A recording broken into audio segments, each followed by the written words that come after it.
حضرت اسرائیل علیہ السلام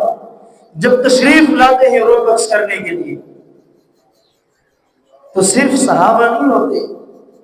صرف صحابہ غمزدہ نہیں ہوتے، صرف عام مسلمان غمزدہ نہیں ہو رہے،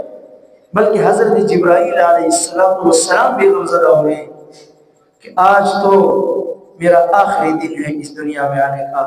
جناب رسول اللہ چلے جائیں گے، میں بھی نہیں آؤں گی یہاں پہ، اللہ مجھے اس دنیا میں نہیں بھیجیں گے۔ فرشتے بھی اس پریشانی کا اظہار کر رہے تھے۔ تو اس کا مقصد کیا ہوا کہ اگر حضرت جبرائیل علیہ السلام یہ فرماتے ہیں کہ حضور کے جانے کے بعد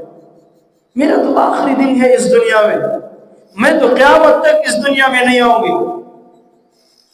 اس کا مقصد کیا ہوا کہ حضور آخری نبی رہ گئے، حضور آخری نبی کے حیثیت سے اپنا کام کر کے چلے گئے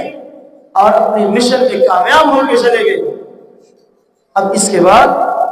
نبی نہیں آئے گا۔ اور آگے پھر کیا فرماتے ہیں؟ وہ اللہ کے نبی ہیں،